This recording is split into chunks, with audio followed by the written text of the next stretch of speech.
السلام عليكم، مرحبا بكم على قناة وصفات أم ريان. إن شاء الله تكونوا بخير وعلى خير. اليوم استقبلت خواتاتي بفال مولد النبوي الشريف. غادي نشارك مع خواتاتي عدة أنواع تاع الطمينة، يعني التقنتة وكذلك سلو. غادي نشاركها معكم جميع تفاصيلها ونجاحها كذلك، وكيفاه التقنتة تطولكم أطول مدة إن شاء الله حتى 20 يوم.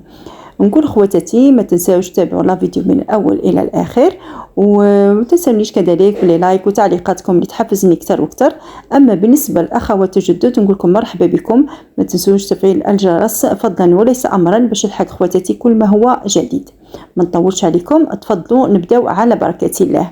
الحاجه الاولى اللي نحضروها وننصح كامل الاخوات اللي بالنسبه للاخوات اللي يديروا طلبيات وكذلك باش هكا تريحي روحك توجديهم هادو التحضيرات الاوليه. توجدي من قبل نهار ولا يومين ولا السميد تاعك تحمصيه على مقلاة تكون ثقيله ولا طاجين، ديروها على نار متوسطه. هذا السميد متوسط تكون النوعيه تكون مليحه البنات، وديروها على نار متوسطه. حمصوه باش هكا يديكم تحميره واحده، ماشي حبات يتحمروا لكم يكونوا طيبين وحبات يبقوا بيض.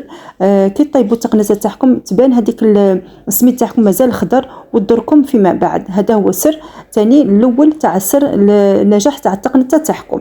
حاجه ثانيه هادو لي بتي ديتاي نقولهم الاخوات المبتدئات. هنايا بالنسبه للفرينه كذلك، فرينه هنايا غادي نحمصها للسلو وللتقنته.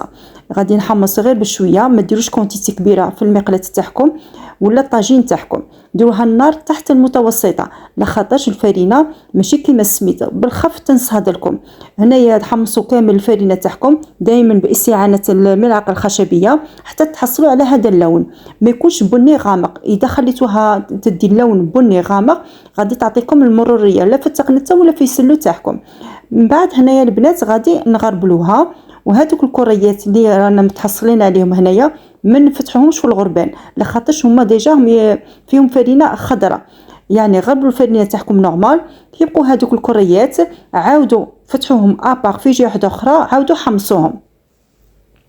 انايا بالنسبه للعسل كذلك طيبتها وخرتها ابار، راني مشاركه مع خواتاتي في عده وصفات. غادي نخليكم رابط الوصفه تاع العسل بالتفصيل في صندوق الوصف. انايا غادي نعطي لخواتاتي هكا كما نقول وصفه خفيفه ظريف. كيلو تاع السكر ناخذ منه غير 2 مغارف كبار ولا 3، نخلوهم يتحمروا مليح حتى يدوا اللون الكراميل، ومن بعد نضيفوا عليهم كامل ديك الكميه تاع السكر تاع الكيلو، ونضيفوا لهم كاس ونص كبير تاع الماء وحاجه صغيره تاع الشب، ونخليهم حتى الغليان. بعد الغليان 10 دقائق حتى لربع ساعه ونطفوا عليه. في الاخير نضيفوا له لافاني ونخلوه يبرد.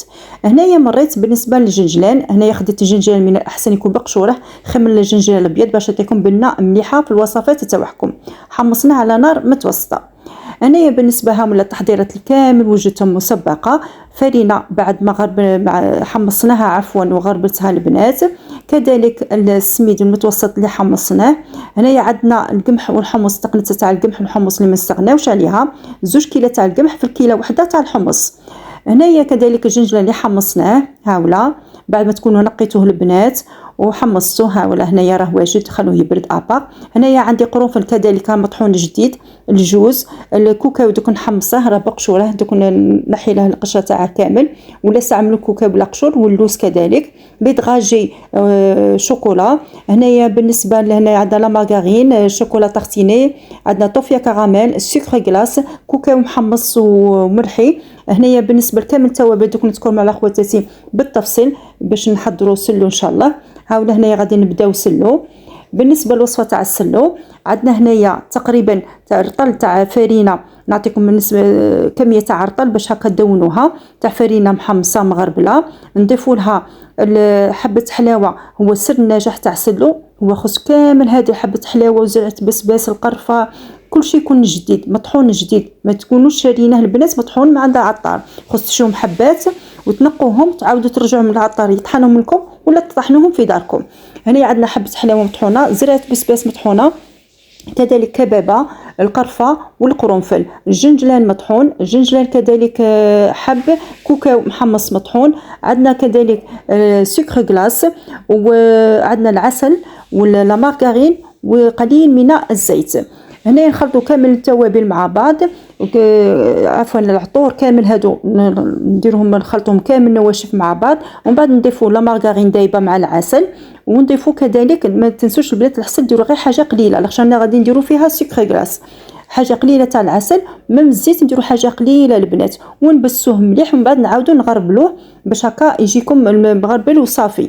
بالنسبه كذلك كاين اللي يبغي يسلو تاعه ناشف بزاف، وكاين اللي يبغي شويه ثقيل يعني مندي شويه، هذاك تتحكموا في بالنسبه تاع العسل ولا مارغرين. ان شاء الله تكونوا فهمتوني البنات. هنايا نمروا بالنسبه للتقنيطه تاع الفرينه اللي تبغوها بزاف بزاف البنات. هنايا عندنا الفرينه محمصه، ضفنا لها اللحظه كذلك تقريبا 3 مغارف ولا حتى 4 على حسب كميه تاع الفرينه تاع اللحظه محمصه ومغربله على نار تكون قليله، ونغربلوها البنات. نضيفوا لها كذلك جنجلان مطحون، جنجلان حب محمصين، حلوه الترك كذلك تقدروا تربوها وديروها قطع كما راني دايرتها انايا البنات، تخلطوهم كامل مع بعض، ومن بعد تضيفوا لهم لا مارغرين والعسل. بالنسبه للعسل ما تكثروش بزاف، ديروا لا مارغرين اكثر من العسل لاخاطش فيها حلوه الترك. ان شاء الله تكونوا دونتوا الوصفه تاع التقنيطه تاع الفرينه. على شرط البنات كي ديروا لا مارغرين والعسل خلوها شويه طالقه روحها التقنيطه باش هكا طولكم اطول مده وتقعد لكم طريه وما تبسلكمش، يعني ديروها طريه شويه جاريه البنات وخلوها ربع ساعه. هذا كي نهدروها في لي زاسيت تاعكم. هاي ولا هنايا التقنيطه تاعنا البنات راهم واجدين. غادي كذلك ندخل لكم المقادير تاع التقنيطه تاع السميد تاع الطوفيه كراميل. بالنسبه لزوج كيسان كبار تاع السميد متوسط محمص، ضيفوا له نص كاس تاع الطوفيه كراميل كبير، يعني نفس المقدار قدروا تعبروا به، يعني العبر قدروا تعبروا به. نص كاس تاع العسل، كاس كبير تاع لا مارغرين، قليل من حلوه الترك، ونخلطوا كامل المكونات مع بعض. من بعد نضيفوا لهم هذوك زوج كيسان كبار تاع السميد المحمص متوسط. نروحوا للتقنيطه تاع الشوكولا طارتيني، كذلك في زوج كيسان كبار تاع السميد محمص متوسط ديروا نص كاس تاع الشوكولا طارتيني، نص كاس تاع العسل، كاس كبير تاع لا مارغرين، حلوه الترك. نخلطوا كامل المكونات مع بعض ونضيفوا لهم السميد، تحصلوا على قوام يكون طري، تكون شويه جاريه البنات التقنيطه. خلوها تريح 10 دقائق حتى ربع ساعه، عاد كي نديروها في لي زاسيت تاعكم. بالنسبه للتقنيطه تاع القمح والحمص نديروا نفس المقدار تاع لا مارغرين من نفس المقدار تاع العسل، يعني كميه تكون متساويه.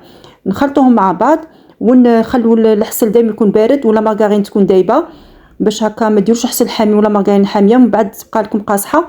وتخلطوا كامل المكونات مع بعض، وتخلوا الطمينه تاعكم الطريه البنات شويه تكون جاريه باش هكا. هذا هو السر باش التقنيطه تاعكم تطول لكم اطول مده وتبقى لكم طريه حتى ل20 من البنات وهي طريه، ما تنشفوهاش التقنيطه تاعكم.